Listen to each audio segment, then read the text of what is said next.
era pembelajaran digital saat ini, persiapan tes kemampuan akademik atau TKA untuk tingkat SD mulai bertransformasi. Salah satu pendekatan yang semakin banyak digunakan adalah simulasi ujian secara digital.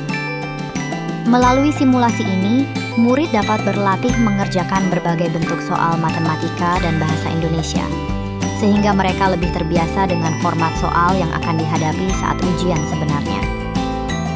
Guru dapat memantau hasil latihan dan perkembangan murid secara real-time dan melihat tingkat pemahaman mereka. Bagi murid, latihan digital membantu mereka melatih kemampuan berpikir analitis, fokus, dan kecepatan dalam menjawab soal tanpa harus menggunakan lembar kertas. Untuk menjawab kebutuhan tersebut, Kipin PTO hadir sebagai solusi pembelajaran modern di sekolah. Kipin PTO dapat digunakan sebagai sarana latihan soal harian, tryout, penilaian harian, hingga pelaksanaan ujian di dalam kelas.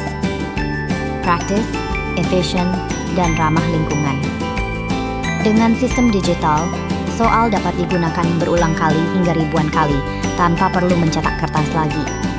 Dengan Kipin PTO, proses evaluasi belajar menjadi lebih efektif dan siap menghadapi tantangan pendidikan di era digital.